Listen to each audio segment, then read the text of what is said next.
कहाँ से ये लेटर आया है सर?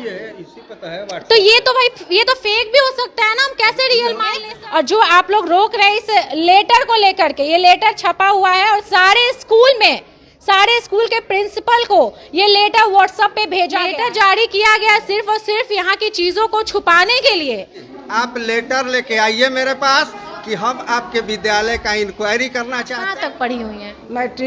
मैट्रिक तक पढ़ी हुई, 10th क्लास तक खुद पढ़ी हुई है और 5 तक के बच्चों को पढ़ा रहे हैं। आप अपने आप को अगर पत्रकार कहते हैं तो आपका क्या फर्ज बनता है? अगर पत्र फर्जी है तो अब जाइए विभाग से पूछिए कि पत्र फर्जी है या सही है। लेकिन आप यह नहीं करेंगी। आप क्या करेंगी? तो शिक्षकों को तंग करने का काम करेंगी, बिना वजह का प्रश्न करेंगी। क्यों? क्योंकि आपका यूट्यूब चैनल है, आपका फेसबुक चैनल है, आप अपने चैनल को चमकाना चाहती हैं। आप कोई न्यूज चैनल वाले नहीं हैं। अपने आप को न्यूज चैनल वाला कह देना, अपने आप को पत्रकार कह देने से कोई पत्रकार नहीं बन जाता है। जय हिंद, नमस्कार। आप देख रहे हैं एसएस लाइव। मेरे चैनल पर नए हैं तो चैनल को सब्सक्राइब करके बेल आइकन दबाना न भूलें। नमस्कार दोस्तों, ये है रिपोर्टर निभा। ये अपने आप को बहुत बड़ा पत्रकार समझती है। ये आजकल विद्यालयों में जाकर के रिपोर्टिंग का काम कर रही है और अपने आप को ये बता रही है कि हम बहुत बड़े पत्रकार हैं। इनका वीडियो पहले कुछ चलता नहीं था, बहुत सारे चीज़ों पर ये इन्होंने बनाया वीडियो। जब चैनल नहीं चला तो आजकल ट्रेंड में चला हुआ है कि किसी भी सरकारी विद्यालय का वहाँ का बदहाली दिखा दीजिए, खूब वीडियो चलता है। तो इन्होंने वही काम शुरू कर दिया और कई विद्यालयों का दौरा इन्होंने किया। हालांकि कई जगह इनका विरोध भी किया गया और एक विभागीय पत्र है जिस पत्र के आलोक में किसी भी रिपोर्टर को बिना अनुमति के विद्यालयों में नहीं जाना है। वह पत्र आप अपने विद्यालय में उपस्थित रखें ताकि इस तरह के पत्रकारों को आप जवाब दे सकें। वह पत्र राज्य स्तर से जारी किया गया है और इस पत्र के माध्यम से यह बताया गया है कि किसी भी मीडिया कर्मी को विद्यालय में बिना एचएम के परमिशन से नहीं जाना है। अब ये रिपोर्टर जब विद्यालय में आती है, शिक्षक उसका विरोध करते हैं कि आप विद्यालय में रिपोर्टिंग नहीं कर सकते हैं, तो ये ज़बरदस्ती करती है, ज़बरदस्ती करके रिपोर्टिंग बनाना चाहती है। अपने आप को स्वतंत्र पत्रकार कहती है, अपने आप को कहती है कि मैं स्वतंत्र पत्रकार हूँ, कहीं भी जा सकती हूँ। चौथा स्तंभ अपने आप को कहती है। बिल्कुल आपका काम है, चौथा स्तंभ है तो आपका काम है आप उस स्तंभ को मजबूत कीजिए। लेकिन इस तरीके से पत्रकारिता नहीं होती है। पत्रकारिता का प तक आपको पता नहीं है और आपने पत्रकारिता का जो स्वरूप है उसे आपने बदनाम करने का काम किया है। आपके पास न पत्रकारिता का कोई लाइसेंस है और न ही आपके पास पत्रकारिता का कोई डिग्री है। और आप शिक्षकों की बहाली जो हुई है उसकी प्रक्रिया तक आपको पता नहीं है। आप शिक्षक की बहाली कैसे हुई है हर शिक्षक से पूछते हुए नजर आते हैं। जब आपको पता ही नहीं है तो आप ये सवाल पूछने वाले कौन होते हैं? आपको जब ये पता नहीं है कि शिक्षकों का वेतन कितना है तो आप कैमरे पर पूछ करके क्या बताना चाहते हैं?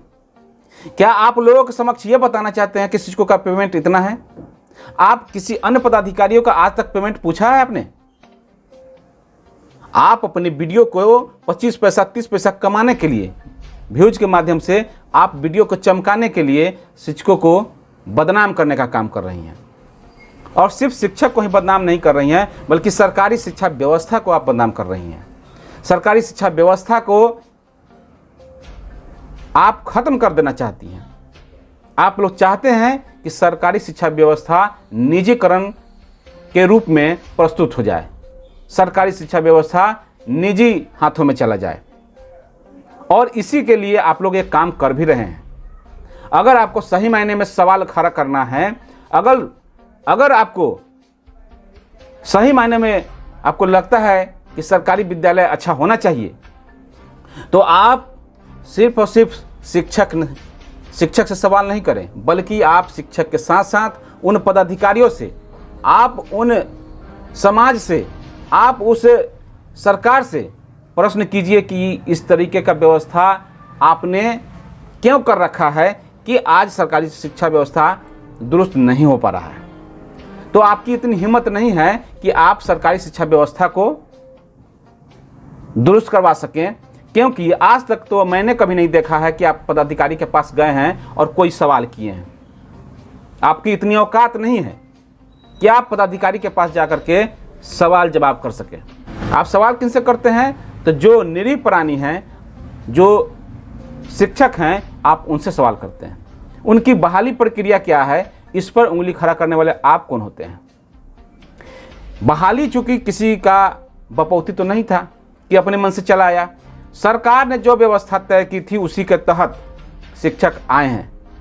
तो इस तरीके से शिक्षक को बदनाम करने का कोशिश न किया जाए। पंचायत स्तर पर बहाली हुई है, लेकिन उसकी बहाली की सारी नियमावली सरकार ने बनाई है, ये तक आपको पता नहीं है। और आप विद्यालय में माइक उठा करके चले आए रिपोर्टिंग करने। अपने नाम में रिपोर्टर लगा देने से कोई रिपोर्टर नहीं बन जाता है, आपको यह पता होना चाहिए। जब विभाग से पत्र निकला हुआ है तो उस पत्र को भी आप फर्जी बता रही हैं। आप अपने आप को अगर पत्रकार कहते हैं तो आपका क्या फर्ज बनता है? अगर पत्र फर्जी है तो अब जाइए विभाग से पूछिए कि पत्र फर्जी है या सही है। लेकिन आप यह नहीं करेंगी। आप क्या करेंगी? तो शिक्षकों को तंग करने का काम करेंगी, बिना वजह का प्रश्न करेंगी। क्यों? क्योंकि आपका यूट्यूब चैनल है, आपका फेसबुक चैनल है, आप अपने चैनल को चमकाना चाहती हैं। आप कोई न्यूज चैनल वाले नहीं हैं। अपने आप को न्यूज चैनल वाला कह देना, अपने आप को पत्रकार कह देने से कोई पत्रकार नहीं बन जाता है। हम अपने आप को भगवान कह लें, हम अपने आप को कोई पदाधिकारी समझने लग जाएं तो वो सच नहीं हो जाएगा। आप भले ही चिड़ियाघर में जा करके बच्चों से पूछिए कि आप क्यों घूम रहे हैं, लड़कियों से पूछिए आप क्यों घूम रहे हैं, आप किसको फंसाने आए हैं। आपका पत्रकारिता का मैंने स्तर देखा है, आप क्या क्या पत्रकारिता करती हैं। सो आप क्या कर रही हैं ये आपको खुद पता नहीं है। आप सरकारी शिक्षा व्यवस्था को निजी हाथों में बेच देना चाहती हैं। आजकल आपका चैनल खूब वायरल हो रहा है। क्यों हो रहा है? क्योंकि आप सरकारी शिक्षा व्यवस्था के खिलाफ आप बोल रही हैं। और जो चैनल वाले सरकारी शिक्षा व्यवस्था के खिलाफ बोले हैं उनका चैनल खूब वायरल हो रहा है। जिसका वीडियो, जिसके चैनल पर 20-30 लाइक और 20-30 शेयर से ज़्यादा कुछ नहीं हो पाता था, आज सरकारी शिक्षा व्यवस्था की दुर्व्यवस्था को दिखाने के बाद आपका वीडियो हजारों हजार में शेयर्स हो रहे हैं और मिलेनियम तक आपका व्यूअर्स बन जा रहा है। किस लिए? क्योंकि आप सरकारी शिक्षा व्यवस्था को धूमिल करने का काम कर रही हैं।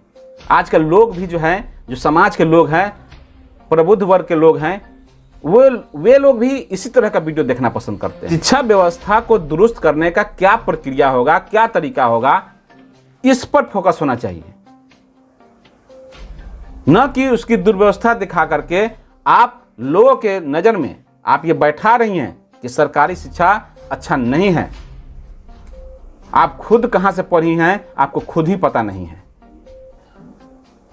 कि पहले शिक्षक 7वां पास भी बनता था, 8वां पास भी बनता था। वो तो समय के अनुसार जैसे जैसे समय बीतता गया है, सरकार की नीति चेंज हुई है, तो आज जो एक शिक्षक की योग्यता है वो एक इंटर है।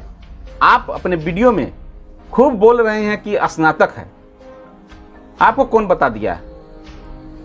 पहले आप जानिए, अपने आप को पत्रकार कहलाने लायक बनिए।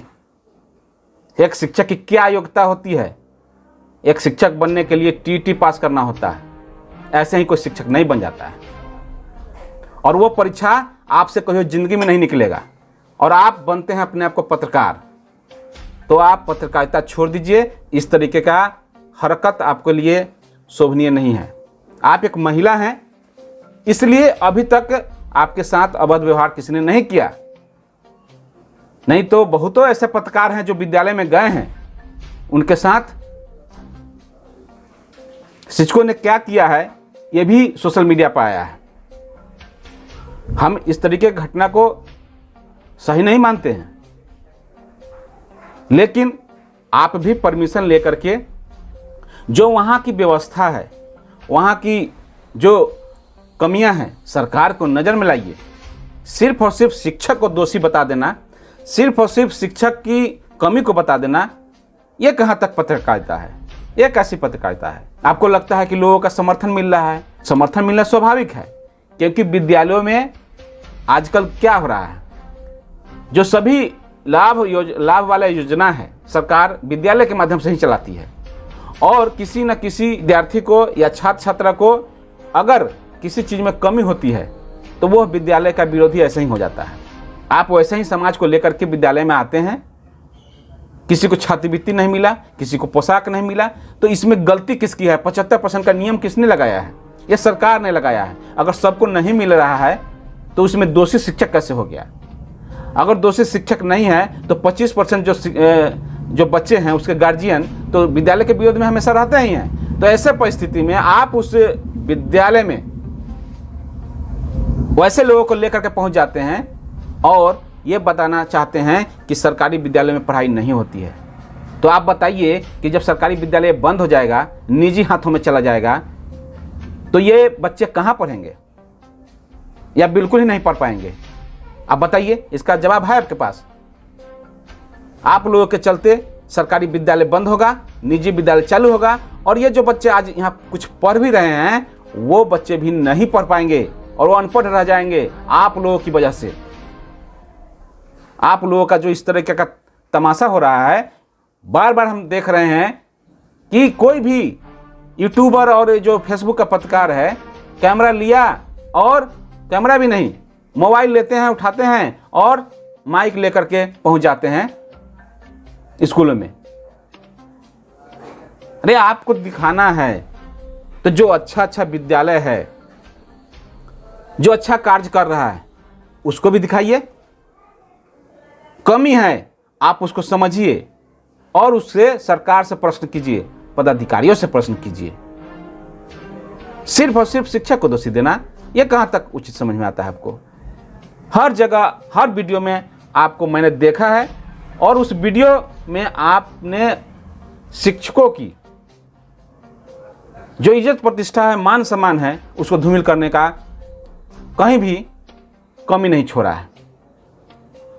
अगर आप बताइए, जो शिक्षक की इज्जत प्रतिष्ठा आज आप धूमिल कर रहे हैं, कल को वो बच्चे वीडियो आपका देखते हैं तो क्या उस शिक्षक के प्रति उस बच्चे का कोई मान सम्मान रह जाएगा? एक तो सरकार ऐसे ही छड़ी समाप्त करके जो बच्चे हैं उसके बीच में, उसके अंदर में अनुशासन को खत्म कर दिया गया है, और दूसरी तरफ से आप लोग इस तरीके का वीडियो बना करके जो डाल रहे हैं, ये सरकारी शिक्षा व्यवस्था को दुरुस्त करने का काम आप नहीं कर रहे हैं, बल्कि सरकारी शिक्षा व्यवस्था को नष्ट करने का और सरकारी शिक्षा व्यवस्था को समाज के अंदर में, पूरे देश के अंदर में आप बताना चाहते हैं कि ये सबसे खत्म विभाग है, सबसे बेकार विभाग है। तो विभाग तो बेकार है या नहीं है, ये इस पर मैं नहीं जानना चाहूँगा, क्योंकि आपकी हिम्मत नहीं है। मैं बार बार आपको कह रहा हूँ कि आपकी हिम्मत नहीं है कि आप जाके सरकार से पूछ सकें, आप शिक्षा मंत्री से पूछ सके, आप शिक्षा सचिव से पूछ सके कि आखिर विद्यालयों में इस तरीके का कमी है तो इसका पूरा भरपाई क्यों नहीं हो रहा है। आपको ये पता है कि 1 to 5 में जो पैसे आते हैं डेस्क बेंच के लिए नहीं आते हैं, और आप डेस्क बेंच खोजते हैं शिक्षक से। कहाँ से शिक्षक देगा? अपने पेमेंट से दे देगा क्या? एक तो शिक्षक को 6-6 महीना पैसा नहीं मिलता है। क्या आपने उस पर प्रश्न उठाया? आप कभी भी इस सवाल पर प्रश्न नहीं उठाएंगे, क्योंकि आपका इस पर वीडियो नहीं चलेगा। जब आप शिक्षकों का जो परेशानी है उसकी सवाल को उठाएंगे तो आपका वीडियो नहीं चलेगा। इसलिए आप वैसे सवालों को लोगों के समक्ष रखते हैं जिससे वीडियो आपका खूब चमके, क्योंकि लोग आज के डेट में अच्छी चीज़ों को नहीं देखना पसंद करते हैं। जो वायरल हो जाता है या जो समाचार लोगों को सुनने में रोचक लगता है, वही समाचार लोग देखना पसंद करते हैं। इस तरीके से पत्रकारिता नहीं होता है। मैडम, अगर पत्रकारिता करनी है तो ढंग से कीजिए, नहीं तो सब व्यर्थ है।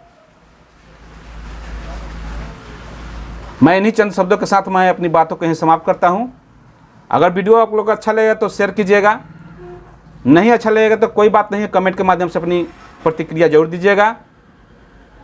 चैनल पर नए हैं तो चैनल को सब्सक्राइब कर लीजिए और बेल आइकन दबाना न भूलें ताकि अगली वीडियो आप देख सकें। धन्यवाद। जय हिंद, जय भारत, जय शिक्षक।